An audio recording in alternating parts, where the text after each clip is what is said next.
My coworker stole my idea for a bonus. The CEO thanked me publicly instead.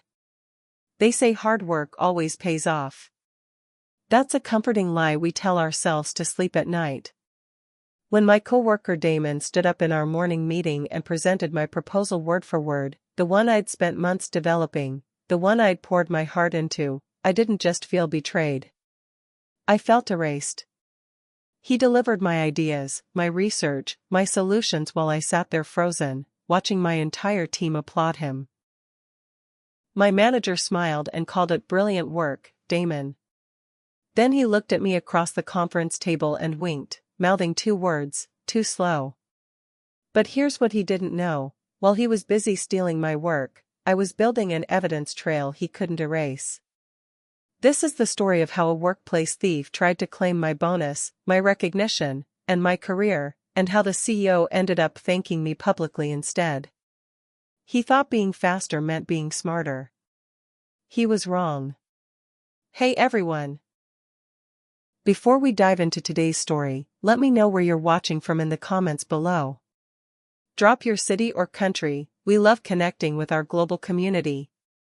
If you're enjoying our content, please hit that subscribe button, smash the like button, and don't forget to click the notification bell so you never miss our amazing stories.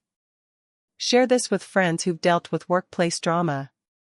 Now, let's get into Avery's incredible journey. I'm sitting in the conference room at Stratos Labs for our Monday morning innovation meeting, my laptop open to my presentation notes, when Damon Cole stands up ahead of me on the agenda. I have a proposal I'd like to share, he says, walking to the front of the room with confidence I've never seen from him before. He clicks to his first slide. My stomach drops. It's my slide. My exact formatting. My data visualization. I've been working on a new client retention system, he begins, and every word that comes out of his mouth is mine. Word for word from the proposal I've been developing for 3 months. The one I mentioned casually to him 2 weeks ago when he asked what I was working on. He presents my research. My statistics. My implementation timeline. My budget projections. The room is silent, engaged, impressed. My manager, Derek, leans forward with interest. This is really solid, Damon. Walk us through the ROI calculations. Damon does. Using my exact formulas. My projected numbers. My case studies. I want to stand up. Want to scream. Want to say that's my work. But my throat is tight, my hands are shaking, and I can't seem to form words. When he finishes, the room applauds. Actually applauds. Derek nods enthusiastically. This is brilliant, Damon. Exactly the kind of innovative thinking we need. I'm putting this forward for the quarterly bonus review. Damon smiles, accepting congratulations from coworkers. Then he looks directly at me across the table. He winks. And mouths 2 words, too slow. The meeting ends and I'm gathering my things with trembling hands when Damon approaches me, still riding high on his stolen glory. Hey, Avery. Good meeting, right? I stare at him. That was my proposal. Was it? He tilts his head, his voice loud enough that nearby coworkers turn to listen. Funny, I don't remember seeing your name on the presentation. Maybe you should come up with better ideas next time instead of sharing them too freely. A few people laugh nervously. Others pretend not to hear, quickly leaving the room. My face burns with humiliation. You know exactly what you did.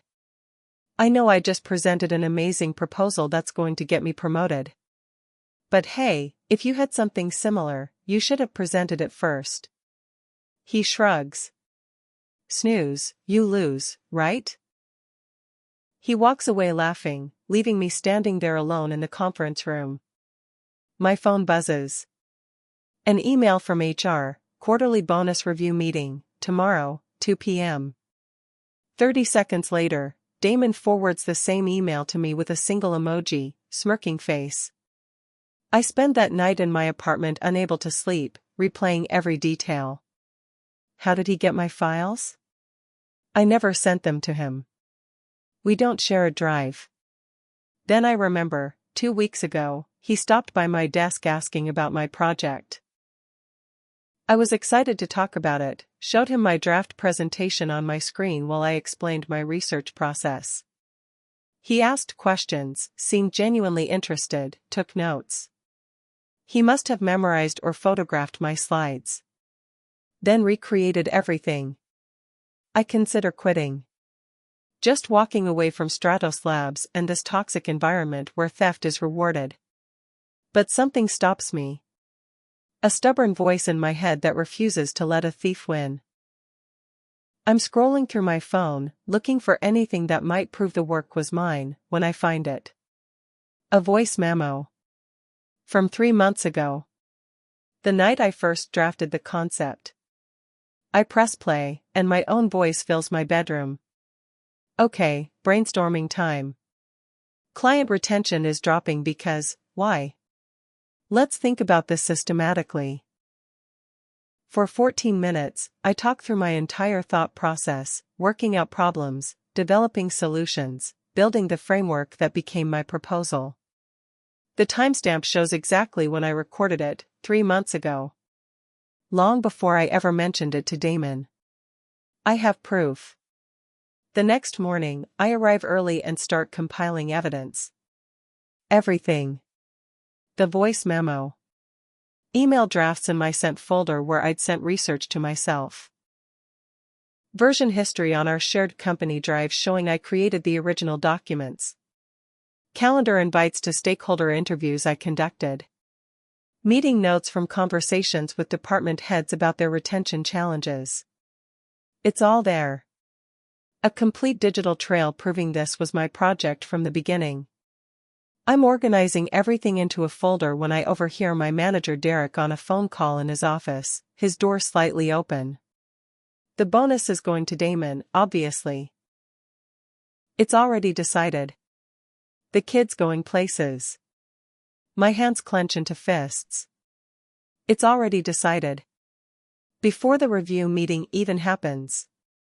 But instead of exploding, instead of storming into his office and making a scene, I take a breath. I save all my evidence to a secure cloud backup. Print copies. Organize them chronologically. If they've already decided, I'll just have to undecide them. That afternoon, a company-wide email arrives from Helena Vargas, our CEO. Team, I'm announcing a major leadership restructuring that will take effect at the end of this quarter. More details to follow. As always, our core value remains integrity in all things. Helena. The office buzzes with speculation. Restructuring usually means promotions, demotions, or eliminations. I read the line about integrity 3 times. Maybe there's still hope. At 2 p.m., I walk into the bonus review meeting carrying my evidence folder. Derek sits at the head of the table. Damon is already there, looking smug and relaxed. Avery, take a seat, Derek says without looking up from his notes. This should be quick. Damon starts presenting his case for the bonus, listing my project as his primary achievement. He's polished, confident, charismatic. Derek nods along. We all know who the real innovator is here. My grip tightens on my folder. Then the door opens. Helena Vargas, our CEO, walks in. The room goes silent. Helena never attends bonus review meetings. This is unprecedented. Don't mind me, she says, taking a seat in the corner. Continue. Derek shifts uncomfortably.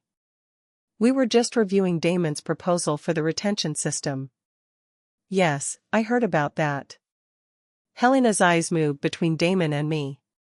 Very interesting timing. Avery, I understand you had some thoughts on this project as well? My heart pounds. Yes, ma'am. I'd like to hear your perspective on how the idea developed. Damon's smile falters just slightly. I start to speak, carefully, professionally. I explain my research process, the stakeholder interviews, the data analysis. Helena listens intently. When I finish, she leans forward. Interesting. Damon, your turn. Walk me through how you developed these same ideas. He stumbles through an explanation that's vague, generic, lacking the depth I just demonstrated. Helena's expression doesn't change. I see. Here's what I'd like you both to do. Show me your original files. Development notes, drafts, research. I want to see the evolution of this proposal. The color drains from Damon's face. I can pull those up, Damon says, his voice losing confidence. He opens his laptop and starts clicking through folders.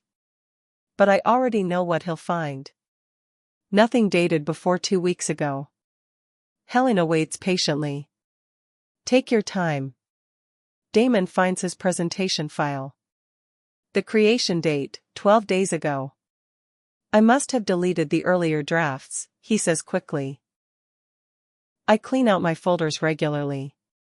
I see. Helena turns to me. Avery? I open my folder calmly and slide the documents across the table. These are printed copies of my development timeline. Original drafts dated 3 months ago, research emails from 2 months ago, stakeholder interview notes, and this, I place my phone on the table. Is a voice recording from the night I first conceptualized the project. I press play. My voice fills the conference room, working through the exact problems and solutions that Damon presented this morning. The timestamp is clearly visible, 93 days ago. Helena's expression darkens. She looks at Damon, then at Derek. Derek, I'd like to speak with Avery privately. Damon, you're dismissed. HR will be in touch. Damon opens his mouth to argue, thinks better of it, and leaves. His face is pale.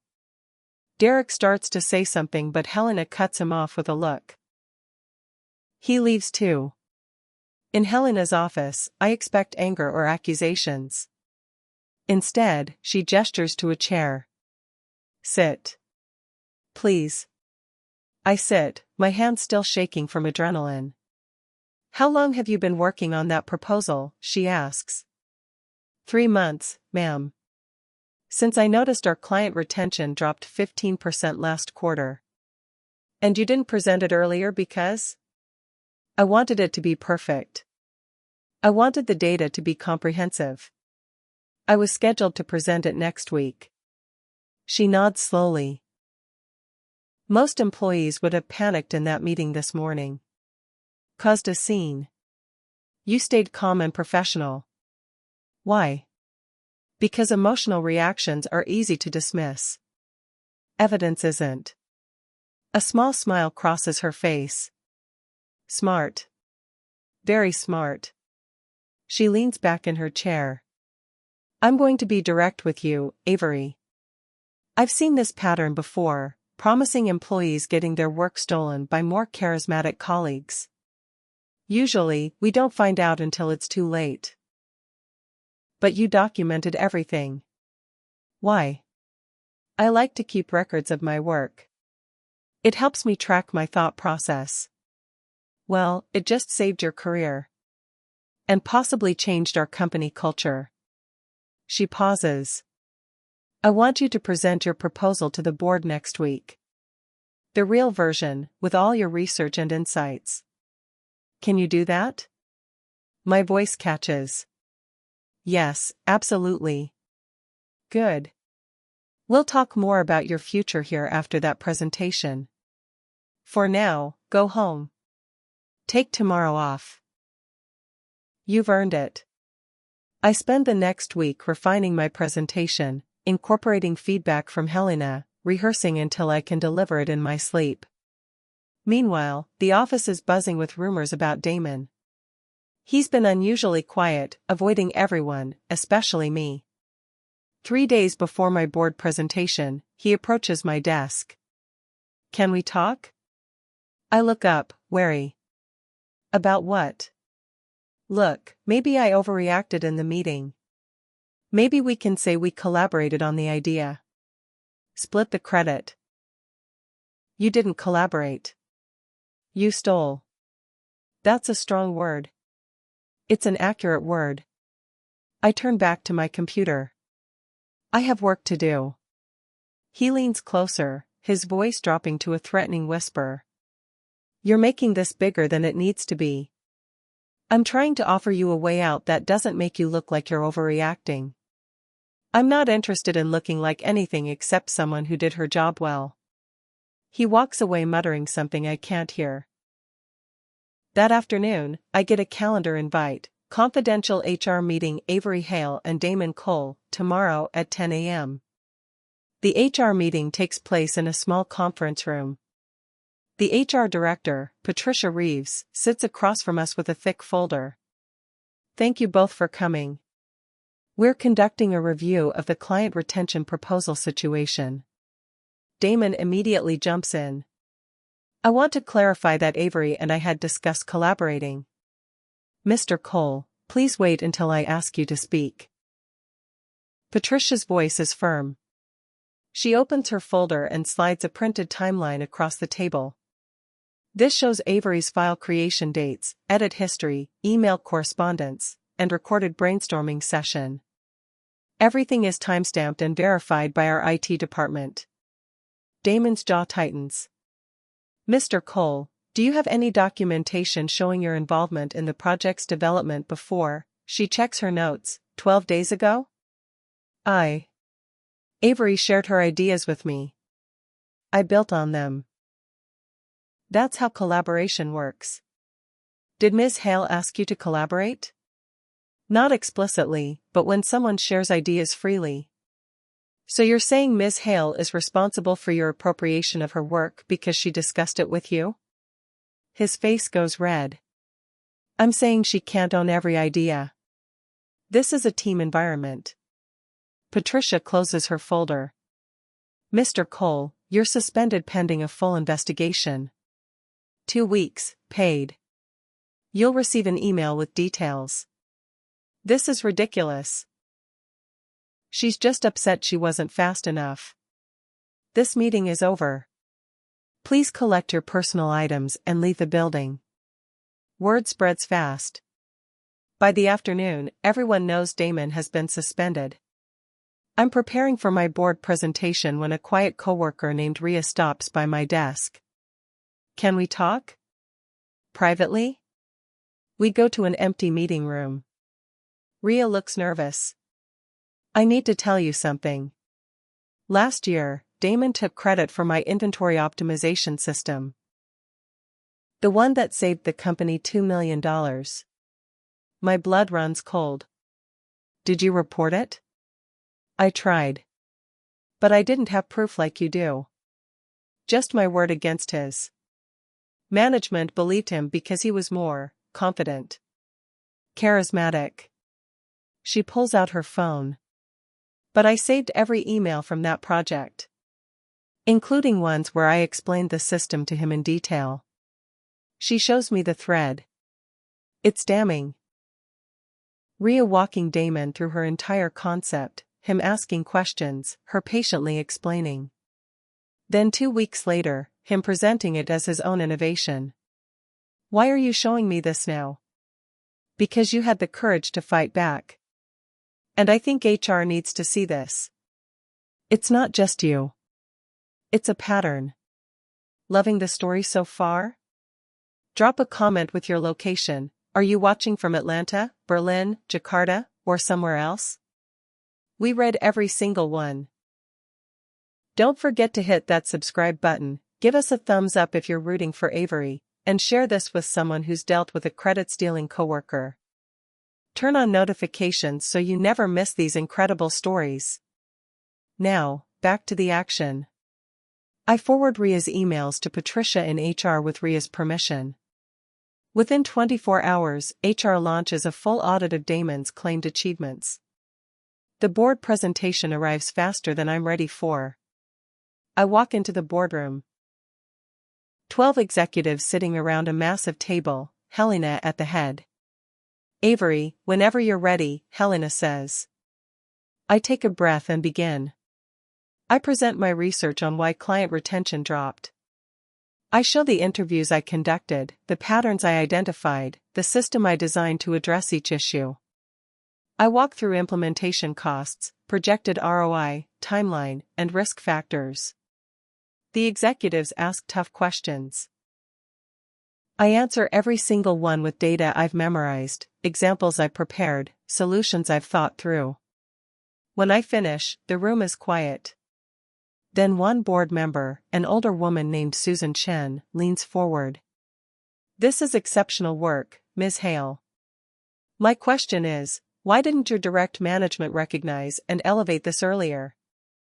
The room shifts. Helena's expression is carefully neutral, but I see something flash in her eyes. I'm not sure, ma'am, I say carefully. Well, I am, Susan says, looking at Helena. We have a culture problem in that department if talent like this goes unnoticed while credit thieves get rewarded. The internal investigation expands beyond just Damon. They're auditing the entire department's project attribution and bonus allocation process. My manager Derek is called into HR 3 times in 1 week. Each time he returns, he looks more stressed. On Wednesday, he doesn't return from his 3rd meeting. His office is cleaned out by Friday. The department is in chaos. Nobody knows who's in charge. Projects are stalled. People are nervous about their jobs. Then Helena calls me. Avery, I need you to join a temporary task force. We're restructuring how this company recognizes and rewards innovation. I want your input on building a system that prevents what happened to you from happening to anyone else. I'd be honored. Good. First meeting is Monday. Also, she pauses. We're making your retention proposal official. It's being implemented company-wide starting next quarter. You'll be leading the rollout. I can barely process what she's saying. My idea. My work. Actually being implemented. Thank you, I managed to say. Don't thank me. You earned this. See you Monday. The task force meets in a conference room I've never been in, executive level, with a view of the entire city. I'm the youngest person at the table by at least 15 years. Helena leads the meeting. We're here because we failed. We failed to protect our employees' work. We failed to recognize true innovation. We failed to hold people accountable. Avery's experience exposed these failures. Now we fix them. We spend 3 hours designing new systems, mandatory documentation for all proposals, blind review processes, ethics training, whistleblower protections. I contribute ideas based on my experience. The executives listen. After the meeting, a senior VP named Marcus pulls me aside. You handled yourself remarkably well in there. How long have you been with the company? 2 years. 2 years. He shakes his head. In 2 years, you've already shown more leadership than some people I've worked with for decades. Keep it up. Monday morning, our department gathers for an announcement. A new manager is being assigned. We wait nervously until Helena walks in with someone I don't recognize. A woman in her 40s with kind eyes and a no-nonsense expression. This is Rebecca Torres, your new department head. She comes from our innovation division and has my full confidence. I expect everyone to give her your complete cooperation. Rebecca addresses us directly. I've reviewed this department's history. Changes are coming. Merit will be rewarded. Theft will not be tolerated. Questions? Nobody speaks. Good. Avery Hale, please see me after this meeting. My heart jumps. In Rebecca's new office, she gets straight to the point. Helena told me everything. What Damon did was unacceptable. What Derek allowed was worse. She leans forward. I want you on my leadership team. Officially. You'd be senior innovation strategist reporting directly to me. Interested? I can't speak for a moment.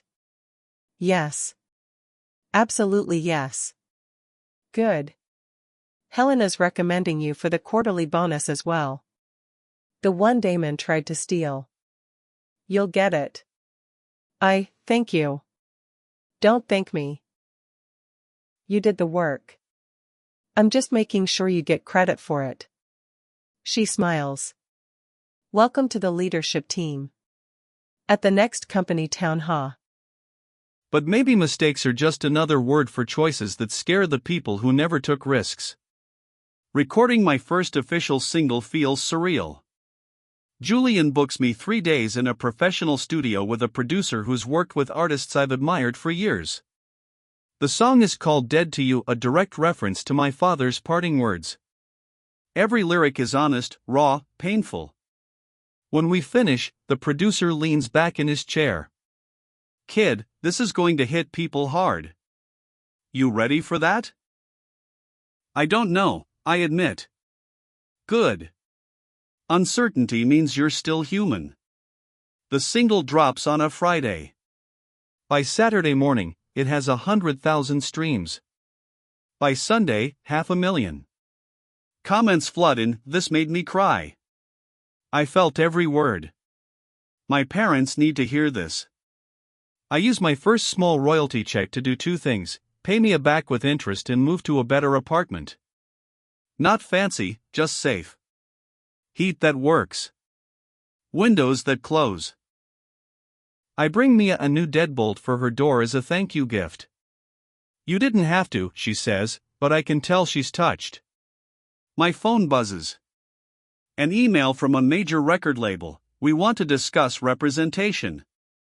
My parents show up at my new building unannounced. I watch from my window as they argue with the building manager, demanding to know my apartment number. The manager doesn't give it to them. They wait in the lobby for an hour. I don't go down. Eventually, Elaine notices my window. She waves frantically. Martin crosses his arms, waiting. I close the curtain. 20 minutes later, they're still there. This time, there's a camera crew with them. I go downstairs, but I don't let them in. We talk in the lobby. Aiden, we're filming a documentary, Elaine explains, her voice bright and artificial. About successful families who support their children's dreams. We thought you'd want to be part of it. I almost laugh. You cut me off. You called me an embarrassment. Martin steps forward. We've reconsidered. We see now that you were serious. We're proud of you. You're proud of my success. Not me. Don't be difficult, Elaine hisses, dropping the fake smile for just a second. The camera is still rolling. I look directly into the lens. I don't want any part of this. I turn and walk back upstairs. The footage leaks online by that evening. The internet explodes. The video of my parents' ambush spreads across Twitter, TikTok, Reddit. People dissect every frame. They only care now that he's successful. Classic toxic parents. He handled that with so much grace. My parents' social media gets flooded with angry comments. People dig up old posts where they subtly shamed me, back when I was still trying to please them. Elaine's Facebook post from 2 years ago resurfaces, so proud of our son for choosing a stable, respectable career path. Someone comments, this aged like milk. I don't respond to any of it. I don't post. I don't comment. I stay silent and let the truth speak. Julian texts me, you've been invited to perform at the Apex Music Awards. It's televised. 15 million viewers. You in? I stare at the message. This is bigger than anything I imagined. I type back, I'm in. 2 days later, my father calls from his personal number. I almost don't answer. Aiden, please. We need to talk. Your mother misses you. She had 2 years to miss me. Where was she then? We made mistakes. We want to fix this. You can't fix what you broke. I hang up. The Apex Awards are held in a massive arena. Backstage, I'm surrounded by artists I've listened to for years. My hands won't stop shaking. Julian finds me in the green room. Your parents are here. They got press passes somehow. My stomach drops. Where? Trying to get backstage. Security stopped them, but they're causing a scene. I close my eyes. Of course they are. Want me to handle it? Julian asks. No. I'll do it. I find them arguing with a security guard near the VIP entrance. Elaine's makeup is perfect, her dress expensive. Martin looks every bit the corporate lawyer. Aiden. Elaine rushes toward me. Sweetheart, we've been trying to reach you. We just want to talk. We miss you. You miss the version of me you controlled, I say quietly. Not me. Martin steps closer. We're your parents. We'll always be your family. Family doesn't abandon people for chasing their dreams. Family doesn't threaten to destroy careers. Family doesn't show up with cameras for a documentary after 2 years of silence. Elaine's eyes well with tears. Real ones this time. We made mistakes, she whispers. Yeah. You did. The stage manager calls my name. Aiden, you're up in 5. I look at my parents one last time. Then I walk toward the stage. The lights are blinding. The crowd is a dark sea of faces I can't make out. My guitar feels heavier than usual. I'm introduced. Applause erupts. I step to the microphone and play the first song I ever wrote, the one from that freezing first night when I had nothing but my guitar and my heartbreak. My voice cracks on the first verse, just like it did at the open mic. But this time, it's intentional. Raw. Real. By the second chorus, the crowd is silent. Phones are up, lights swaying. I close my eyes and sing the bridge, the part about locked doors and cold shoulders and learning to stand alone. When I finish, the silence stretches for one heartbeat. Then the entire arena erupts. People are on their feet. The applause is deafening. I can barely see through the stage lights, but I know my parents are somewhere out there, watching. Backstage, Julian hugs me. You just changed your life, kid. But the biggest surprise comes 10 minutes later. Selena walks into the green room. Selena? I almost don't recognize her. She's dressed professionally, confident, completely different from the woman in the hoodie outside the dive bar. Surprise, she says with a small smile. I've been following your journey. I'm impressed. You disappeared. I thought I had to handle some business overseas. But I'm back now, and I have a proposition. She hands me a folder. I've built connections with distributors in Europe and Asia. Your music could go global. But it requires touring, promotion, long hours. Julian looks at the folder, then at me. This is real, Aiden. Selena's legit. I've worked with her before. Selena's expression softens. I need to tell you something.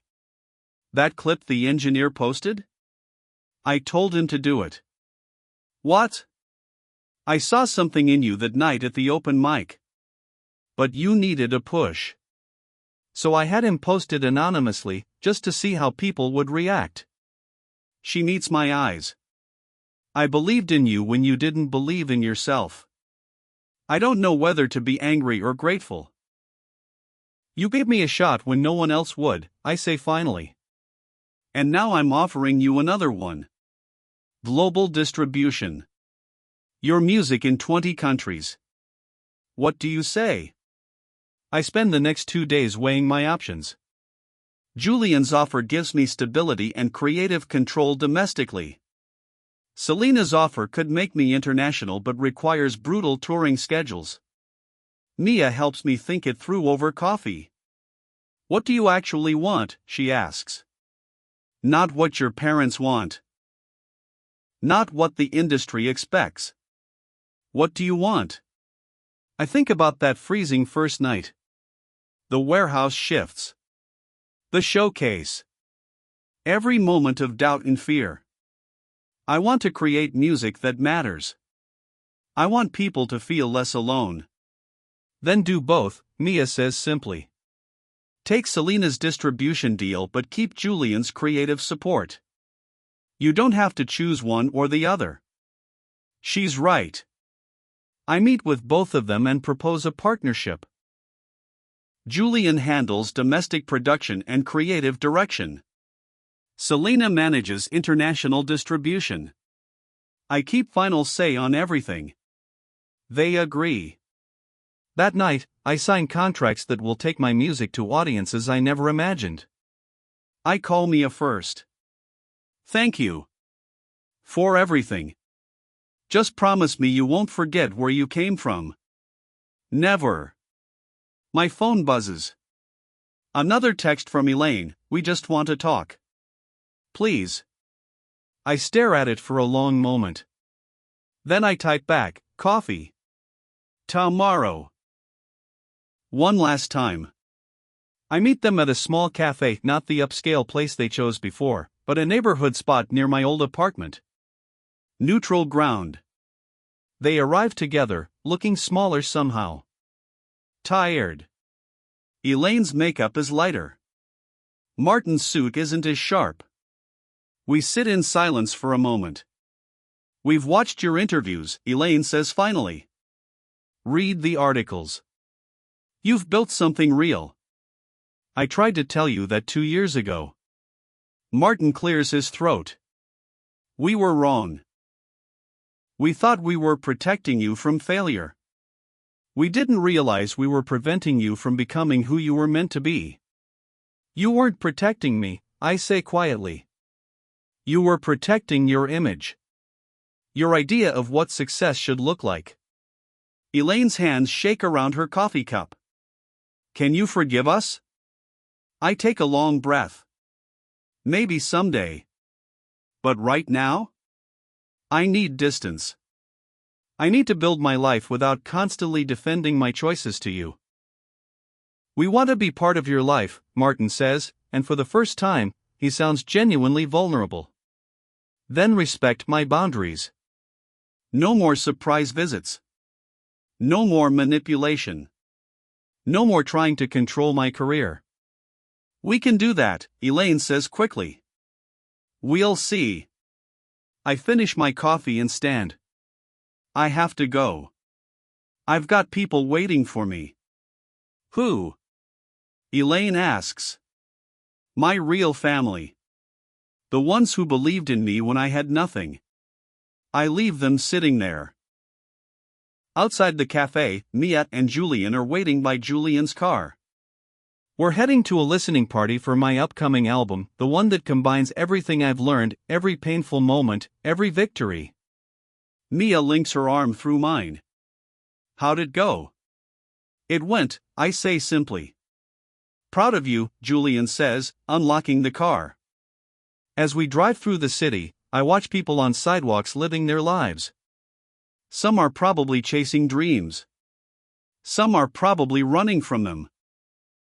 Some are stuck between who they were and who they're becoming. My phone buzzes one more time. Elaine, we love you. We'll wait as long as it takes. I don't respond. Not yet. Maybe not ever. Because the biggest revenge isn't proving them wrong.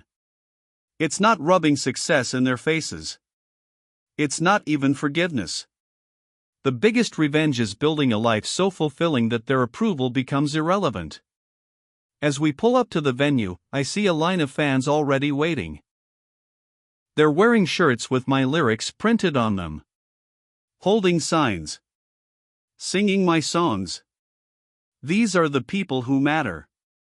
The ones who connected with my music when I was nobody. Mia squeezes my hand.